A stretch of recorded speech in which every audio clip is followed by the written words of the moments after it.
Right. Okay. Shall we start the podcast? How about that? So about last night.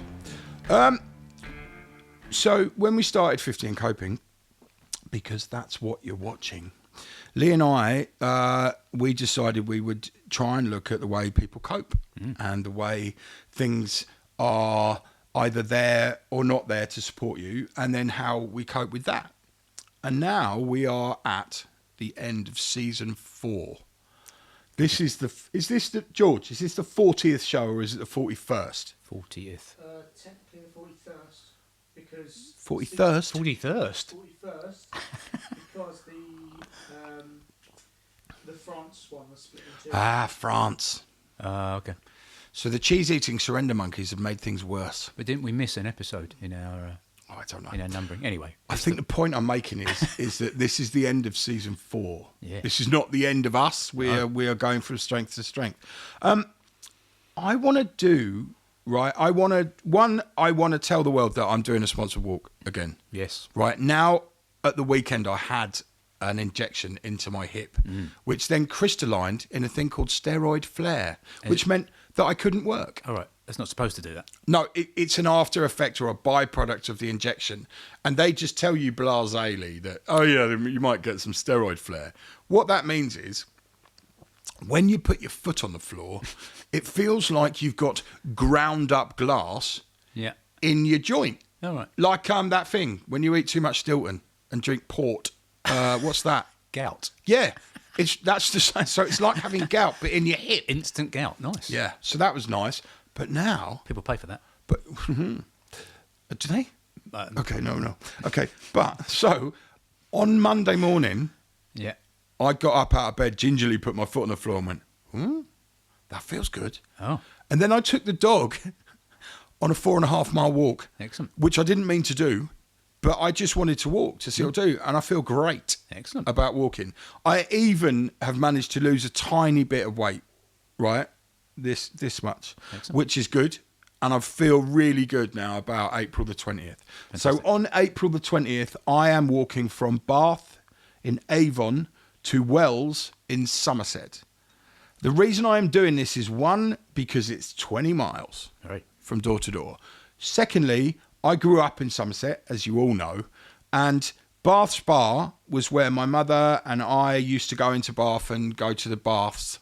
And apparently I used to really like drinking that sulphur water, which you're not allowed to drink anymore because it's poisonous, which might explain some of the, yes. But so I'm walking 20 miles on my own. I do have a backing crew, a pit crew. Ooh. So Rick, who used to work with me in Metal Machine, who is also the owner of Gentle Mix Tattoo Shop, is going to be the driver. Oh, superb. He's going to be with Sid and Samuel to bring them to the 5 mile mark, so the last 5 miles, so they can walk with me. And also, if I cark it, he can throw my carcass in the back, throw you in the back of the van, and go to John Rossi's, have an Italian nice meal without me, and then bring you home. Yeah, perfect. So, okay, the reason I'm mentioning this so much is in the doobly-doo, just before the description, the doobly-doo is the description of the, will be a link, which is to the Just Giving page for the walk. It's on £600, which is amazing. So thank you to everyone who's done that. But I really need it to be more like £1,500 because I need to fund my addiction group for the whole year. And if we can do that by private donation, that's amazing, because then what happens after I've funded it for a year, we can then build it into our funding project for the next couple of years. So I am personally walking 20 miles. If you think 20 miles isn't a long way or it's all that, just remember, I have a very bad hip, I have a very bad knee, and I'm very fat, right? So walking 20 miles is a little bit extravagant. Yes. So there we go. Now, I want to talk about ghosts. Yeah, do it. Right? I want to talk about the dead. Yeah. And what happens. Yeah. Because I don't have any answers. No. Okay? So what do you think happens when we die?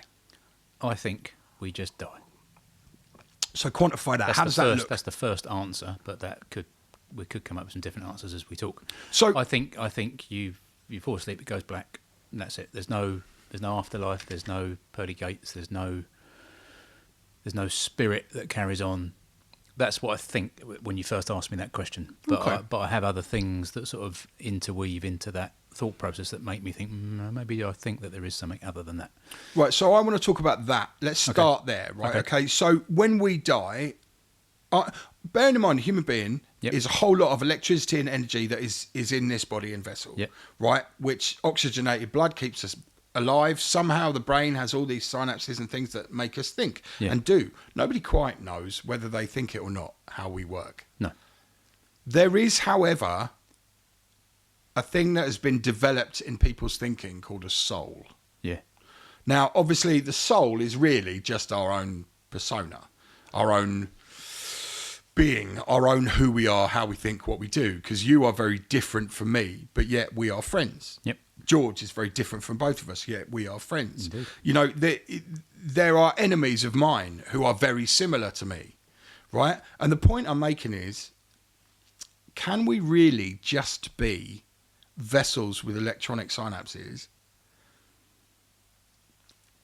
that when that machine breaks, that spirit, and I want to use the word spirit, just disappears?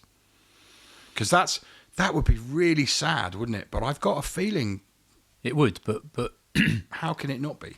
but is that not just the arrogance of humans that think that we've got to be here for a higher purpose? That's a fucking really good point, right? My arrogance suggests that I live on past my human body. Do dogs think that? Do cats think that? Do dolphins think that? Dolphins Dolphins probably do. I was going to say. They are fuckers. Right. So I have talked to people in my life that have had after death experiences, so they say. Yeah. Right, a friend of mine died on the table after overdosing, right? And then he didn't do the bright white light thing, but he did say that he was watching himself from Yeah, above. I've heard a few people say the same thing. Now, surely you might be dead in the heart stopped no pulse thing, but your brain must live on for a bit because it hasn't got the message that you're dead yet. Yeah, same as a headless chicken, isn't it? There's Yeah. still some stuff going on there. Those synapses or whatever still firing. Yeah. So if you're in that situation and you're looking above yourself, maybe that's just your conscious mind thinking, okay, my body stopped, I'm dying. But, Yeah. you know, I'm looking at myself. That But- could be the same as a hallucination from taking Lack of drugs oxygen. or lack of oxygen or whatever, couldn't it? Yeah. Hallucinating when you're on drugs, I can tell you, is a little bit different. The hallucinations when they are about talking to other people and doing all that, you kind of, and I know people will argue with me, in my opinion and my experience, it's never quite real. Yeah. So you know that there's something wrong, but it's like a bad dream. You don't wake up and you can, then eventually you come round. But I think it's really interesting to think that when we die and we stop working and all the electricity, for want of a better word, right, has left us, how can something carry on? Yeah. How can it be that our soul, our spirit can live on? But energy, you can neither destroy or create energy. Yeah. And our bodies live entirely on energy. So what happens to that energy?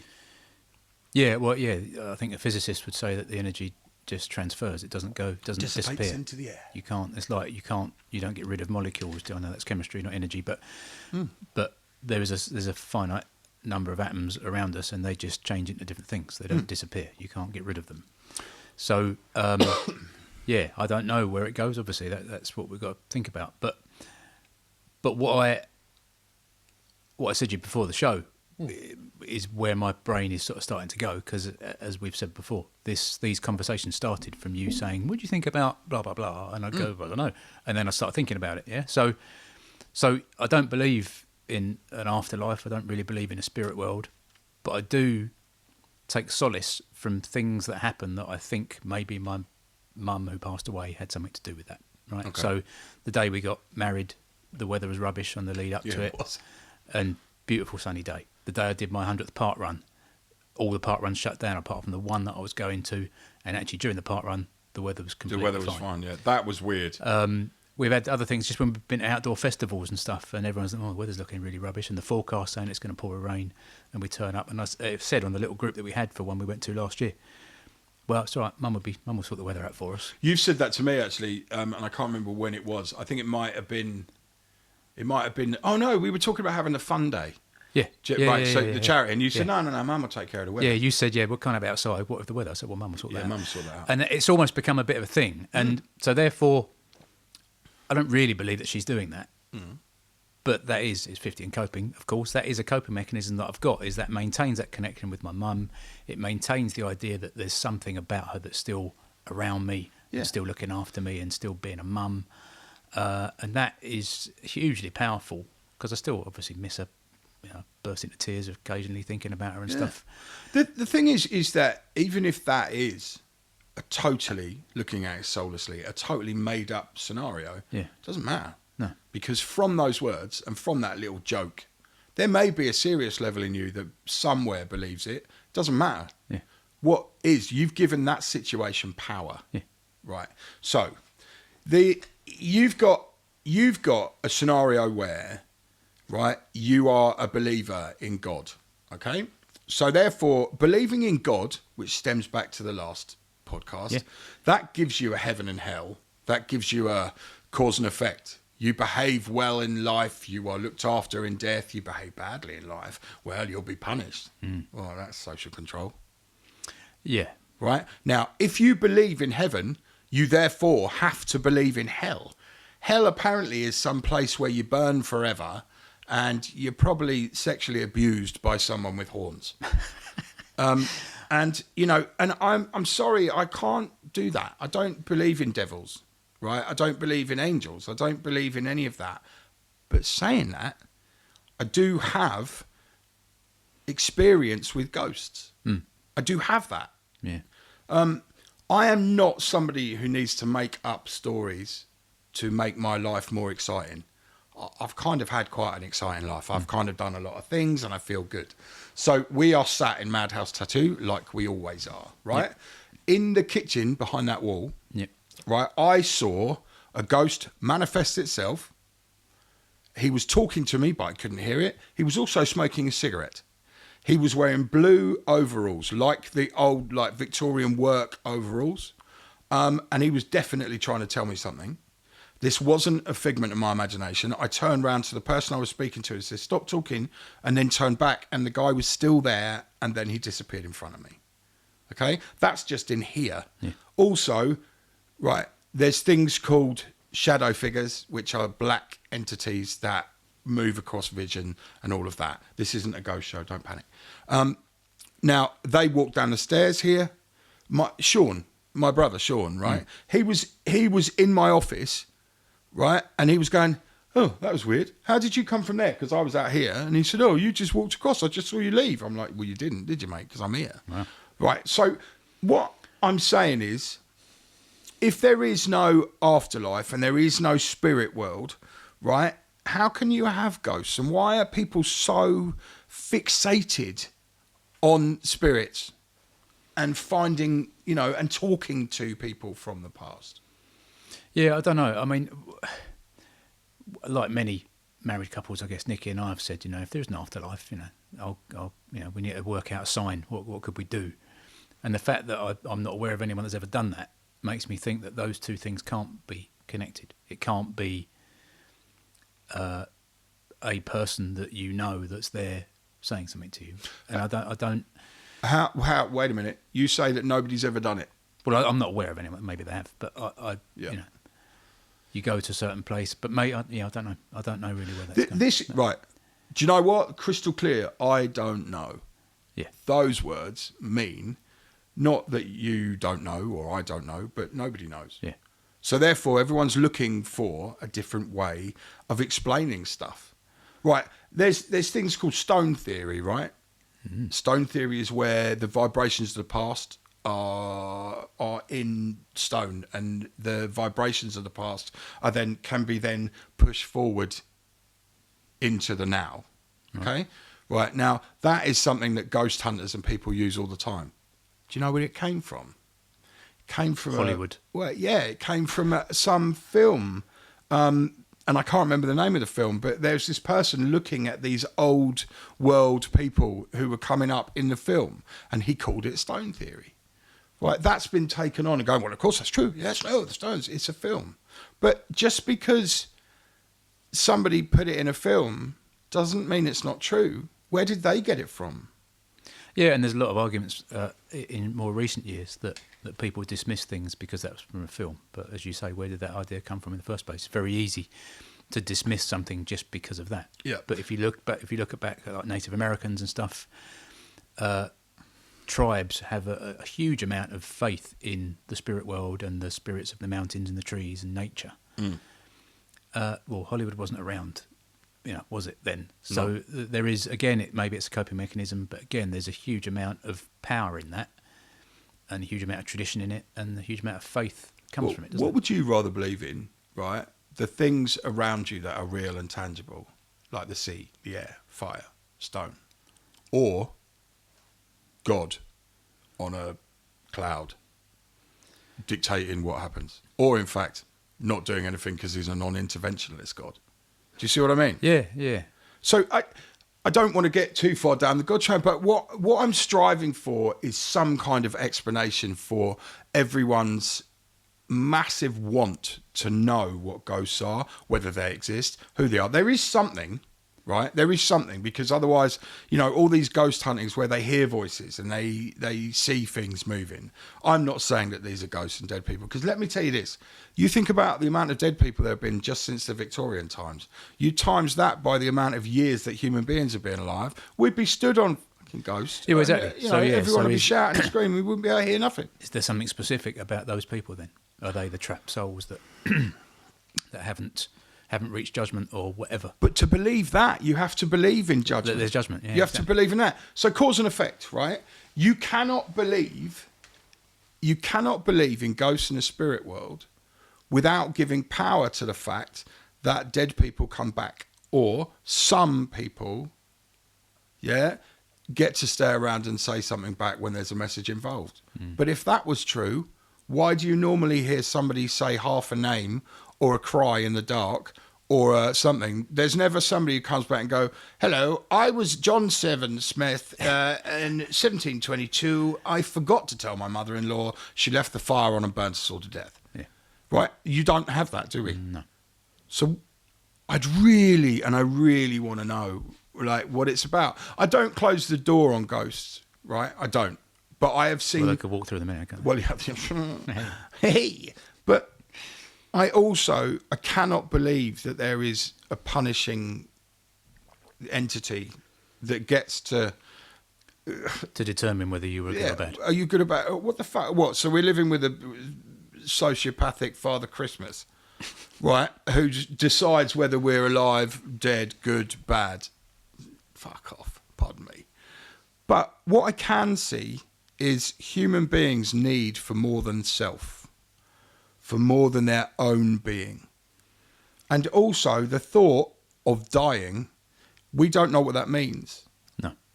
So we haven't got a situation where we can understand what happens when we stop living, our electrical system breaks down, the heart stops beating, because let's face it, being buried, as used to happen, or being burnt, right? We cannot separate our bodies from our spirits. No. So we assume that when we die, we're being buried and we're still cognizant of that fact. Brutal fact of the matter is we're not there anymore. No. Now, us not being there anymore is terrifying, because that means there is a limit. And the limit to our humanity is terrifying. So if we were to die, it's a lot more comforting to think, do you know what? I'll either go to heaven or hell. Well, going to hell ain't comforting. If you're Catholic as well, if you've done bad, you have to be in purgatory and make amends, and that can be forever.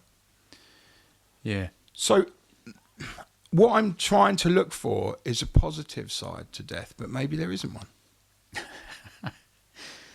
Not having to do with idiots anymore is probably Or in a room full of idiots as punishment. I would like to think that there is something comforting at the end, because I'm human and humans crave comfort. Yeah, well, we all say, don't we?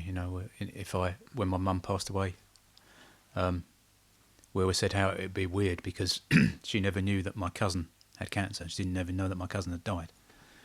And it was like, if there is an afterlife, and Mum turns up, she walks through the gate, and there's Sally sitting there. Going, What are you doing What the there?" bloody are you doing here? And obviously the pets we've had in the past and stuff, and you like that's really comforting, isn't it? To say, okay, when I pass, I'll then rebuild all of those lost relationships that aren't there anymore with those people and those animals and those places. But by that definition, surely then your enemies will be there too. So the perpetual struggle that was in life is then in death, which then makes it hell. Yeah, that breaks it down You very quickly, doesn't it? you cannot have one without the other. There is no good. There because is just no because bad. those people have been bad to you doesn't necessarily mean they'll be in hell because you. Yeah, because they're not bad. But they're not necessarily bad. I mean, I know some pretty bad people, Mm. right? But it doesn't mean that fundamentally they're bad and therefore they need to be punished. It means that we cross swords at somewhere. Yeah. And just because I think they're a dick doesn't mean that God will, or whoever, St. Peter in the gates and all that. I wonder why our search for comfort is so important. And I think by comfort, I mean we want there to be something more. I think that comes back to us thinking that there must be more to it than just, get born, live for 80 years, die. It's slightly terrifying as well to think of that end. But if you're a Darwinian and you believe and that's just a progression of coming from an amoeba to a fish to an amphibian to a human. Mm. Well, there's no purpose of any of that, is there, other than just life progresses? But that's obviously totally against the theory of God and God made man and everything. But if you believe in dinosaurs and you believe in evolution, then we're just a stage of that, aren't we? We're not above that. We are nature. Was Darwin? I don't know a lot about Darwin theory, but was he just that things evolved to create other things? Yeah. Hasn't he been disproved though, Darwin and all By that? someone probably. But But science is only disproven by someone that another comes up with a scientist with a different different theory, Flat who Earth. therefore can shout louder. Yeah, we all thought the Earth was flat, didn't? Well, we didn't, but our ancestors thought the Earth was I flat. still do. until God damn it. some- No. Yeah. Incidentally, having travelled a little bit, I can tell you that the Earth is not flat, and all of you people are nuts. And I'm a mental health professional. So, yeah. Okay. So let's swing back round. End of life as well. So my dad is 86, 87. He's been through the mill doing all that. And I asked him about it, and he just said, he said, I'm feeling how old I'm getting, and I'm feeling what's going on. If the quantity of living forever as well, right? That's just going to be really painful, and your body's going to fall apart. I'm 51, and my body is falling apart. Yeah, I don't know. I found out, I didn't realise this, I found out a couple of years ago that all of your cells regenerate every 7 years. Okay. Right? So Not the bones... all of them. That was a question. Sorry, that was the statement, yeah. Okay. So the bones that you've got when you die at the age of 80, the cells that are in those bones have been regenerated no more than 7 years ago. So I said, okay, so why do you get old then? Why do you age? And they said, well, your ability to regenerate those cells is what declines, and that's why you eventually start to crumble, almost literally. I had almost had hope for my hip joint then. I thought you were giving me hope. Well, the way Nikki and I lead our life of eating clean and not drinking and all of that stuff is largely around wanting to live a good life, a life worth living for as long as possible. Is it? Is that conscious then? Yeah. Okay. Yeah. Because I don't want to work for 45 years till I'm 65 and then spend 90% of the rest of my life in a care home or whatever. I want to retire and then live the life that I've earned the money to enjoy. See, I never even thought about that. See, these conversations go on tangents. What you're right that a lot of people think, oh, well, what's the point of living? I'm going to just gradually crumble. Well, look after yourself better, and then you'll live longer. And so Yeah, that obviously same with she's going to make the cats live forever. The cats are 15 in April. Because they eat just meat. They don't eat rubbish. They don't eat whiskers and off the supermarket food. They don't look like 15-year-old cats. They will almost certainly get to 20 plus because of the way that's the focus of how we live our life. It is all about healthy living, to not just to go, look at me, I can run and I can lift weights. But it is to live longer. It is, yeah. Well, So, no, yeah. not necessarily live longer, but live enough of a life later on. Be Yeah. healthy enough to do that. Yeah. Yeah, I get that. I get that entirely. I mean, that makes me think, what the hell's going to happen to me? You know, I'm 51 now. I'm overweight, falling apart. I've taken a lot of drugs. I've smoked a lot of cigarettes. I've drunk a lot of alcohol. Yeah, so there is a theory that if you significantly, I mean, you have significantly changed a lot of that, right? You don't take drugs anymore, you don't drink very much anymore. No. But there is a theory, and maybe we should find the guy that told me about this 7 years thing. Apparently, I've mentioned to a few people, they say, yeah, it's true. There's a theory, therefore, that if you can do whatever it takes to make sure that the system that is regenerating those cells doesn't deteriorate as much as you can, and I'm not qualified to say what that is, but taking supplements that help that, you know, not eating processed food, you know, reducing the toxins that you have and all of that stuff, Yeah. then you're more likely to be in a position where you carry on being active, and the process of being active helps to keep your bones strong and helps to keep you strong. And weight-bearing exercise, everyone says, you know, will help you. You know, the exercise you do in your 30s and 40s is what helps you in your 60s and 70s. You know, all of that stuff. Yeah. So there is a theory that you could be put in front of a bunch of people that know exactly what they're doing in terms of nutrition and supplements and exercise, and they could say, okay, yeah, well, your current your life expectancy is X. If you do all of this stuff, you know, get rid of all the toxins that you take in, eat single ingredient food, whatever that advice is, then you will extend your life by X years.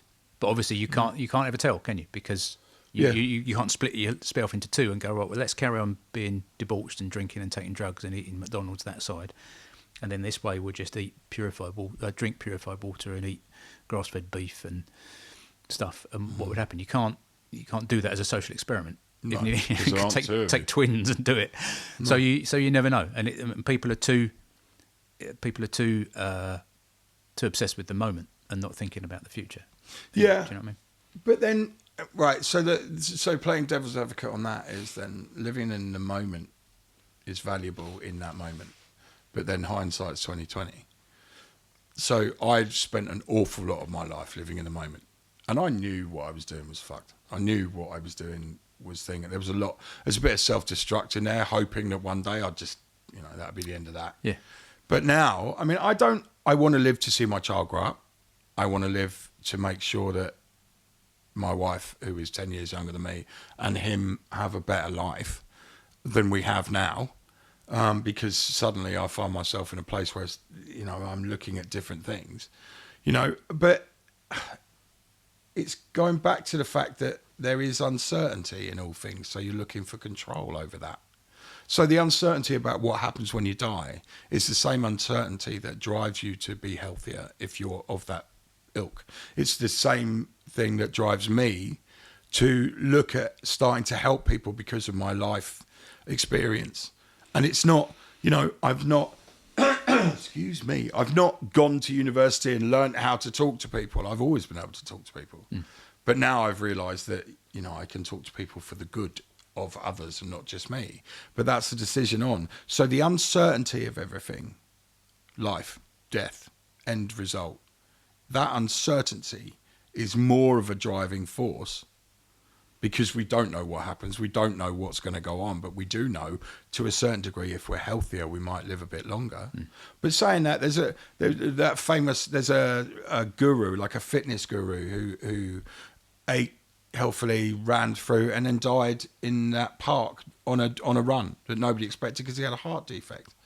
So people who are unhealthy will hold that up and go, yeah, well, yeah, man, look at that, he died. My nan used to drink a glass of whiskey every day, and she lived till she was 98 or whatever. Yeah. Well, I mean, I know one of those. There was a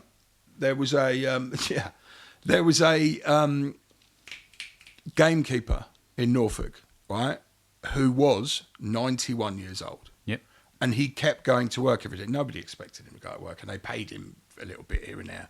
And he drank a quarter of what ended up being Remy brandy in the end. I mean, I imagine it was 3 Bells Rock Gut to start with, and 20 Woodbines every day. Yep. Right? The doctor told him he had to stop smoking, he'll be dead. This guy is 91 years old. Yep. The guy said, why don't you fuck off? But he's a gamekeeper, yeah? So Yeah. he's out walking all day. Healthy. In the walking, air, in doing all that. nature. Now, yeah, all right. Stress level is... There is no stress because you're there popping, rabbits and making sure that things are right the way they're going to be, walking for miles on end, Yep. right? So half of me goes, yeah, well, he managed to do 20 Woodbines, which are fucking evil cigarettes, and drink a quarter bottle of whatever a day, plus the beers in a pub. But then he was not, he was transit. He moved. There was movement. There was air. There was fresh air, as well as all the cigarette smoke. Yeah. So just think if he hadn't been drinking and smoking, he might have lived 150. Well, no, absolutely. And that's what I true. say. You never know, do you? You can never make that comparison. Again, uncertainty. We haven't got a clue what we're doing, right? With all due respect to you and Nikki both, you don't know how long you're going to live. No. I have no clue how long I'm going to. My dad as well was a drinker, man, and he liked to drink. My mum did as well. I think he used to smoke a pipe. He's 87 years old. Yeah. So I think there's something in our DNA that makes us do what we do, and I don't think anyone can know how long they're going to live, obviously. No. But the striving for comfort and the striving to fight against that unknown element of how long are we going to live? What happens when we die? Am I going to be okay? Are the kids? Can I come back and see people? It's comforting just to go, well, yeah, you'd be a ghost, wouldn't you? Yeah. Right. So Still let's be look able to see what's going on, even if I can't actually participate. Yeah. Yeah, exactly that. And, the films, right, we talked about, things in films not being real, but they've got to come from somewhere. Our friend Josie will tell you that Hollywood is the most unbelievable things that you see in them films are actual narratives from things people do. Because Hollywood is run by the Illuminati or some weird race of humans. I'd like to know myself, yeah, what happens when you stop living this conscious life, and why can't there be a measurement of your what am I trying to say? You can't your energy levels, right? You have a certain energy level and it keeps you alive. Why can't scientists measure what happens when you die? What? Because the energy's got to go somewhere. So there's got to be a doobly-doo with a So you have a counter that little does that. altimeter to say how. Yeah, and so some white-coated geezer with glasses are important, Yeah. right, stands over with the whoop-de-whoop, right, Yep. and tells you where your energy's gone. Why can't we know that? There must be a way. I'll tell you why. There you go. Because the do-gooders in the world will say, you can't do experiments on humans. But I will sign a piece of paper now that says, when I croak it, put your doobly-doo meter above my face and tell me where my energy goes. Because that's the only actual known, knowledgeable part of all of this, is that you cannot make or eradicate energy. No. So therefore, why don't we know where the energy goes? And I know it's very easy just to say, well, it goes into the atmosphere, doesn't it? What happens if it doesn't? Yeah, but what happens if it doesn't? This is my point.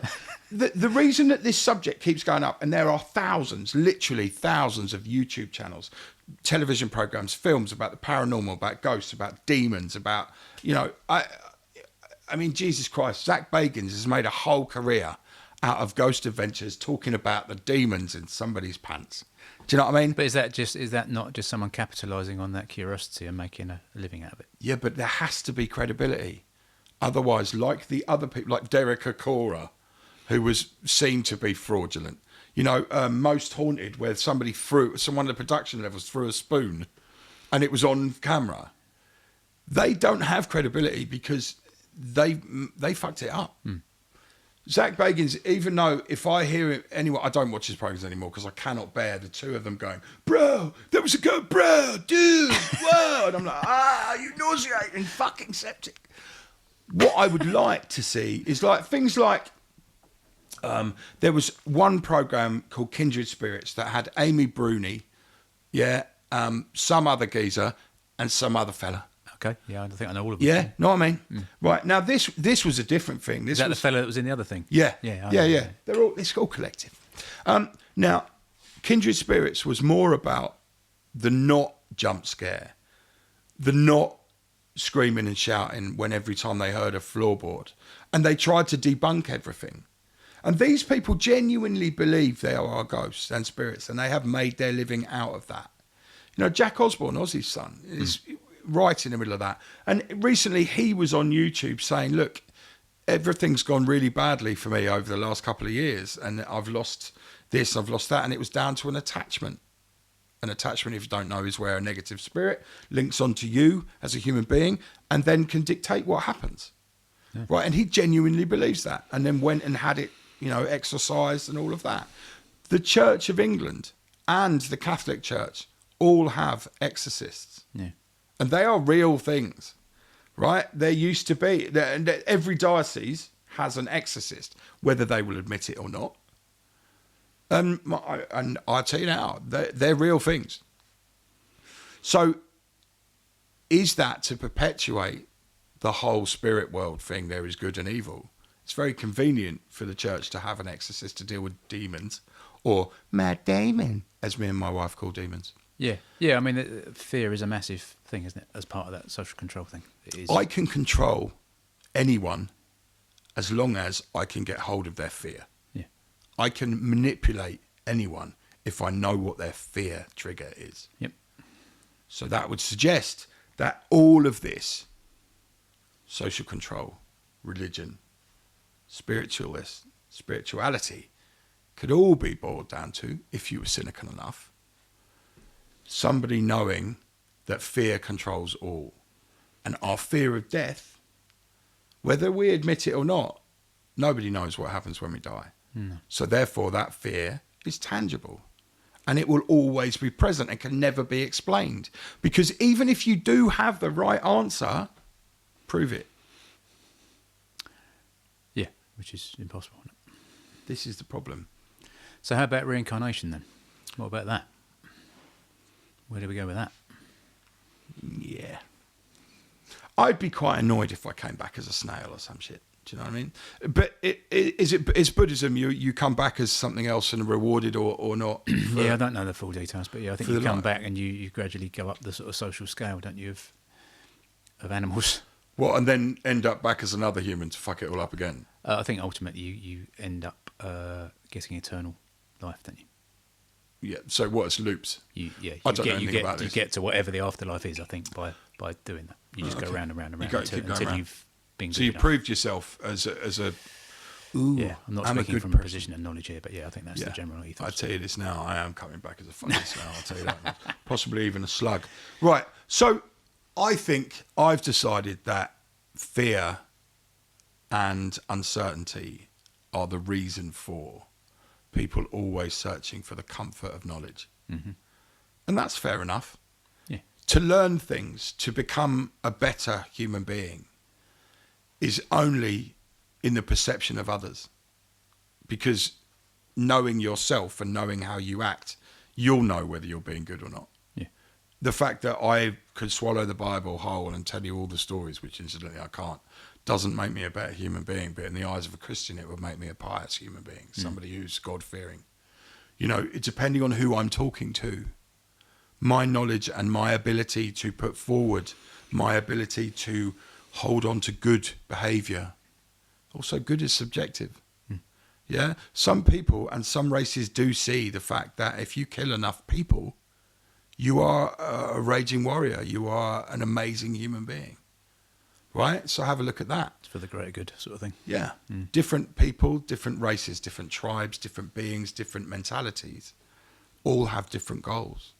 So therefore, you and I sitting here talking about being a good person, that's because we're in a Western world who have given us this. I can only see a good person as somebody who doesn't cause trouble to others and helps others if they can. And, you know, sometimes you've got to cause trouble to one person to help another. So is that good? Yeah. This could go on forever. Yeah, good. Yeah, it's a cyclical conversation. We have, sadly, believe it or not, reached the end of our time. Sometimes it's good just to check in and have a conversation. Yeah. I'll be brutally honest with you. I didn't know what we were going to talk about today. I've had a horrible day. I've got toothache. And also, I've been dealing with really stupid puerile idiots all day. And that's in professional ways, which I'm not going to name and shame. They're official idiots, isn't Yeah, it? these are these are committees full of idiots, right? Who think they have perceived power. One day we will do a show on perceived power. Please sponsor my walk. The link is in the doobly-doo. Lee and I are looking forward to another 4, 5, 6, 7 seasons. There are some big things on the horizon, so keep watching and thank you for doing so. See you soon.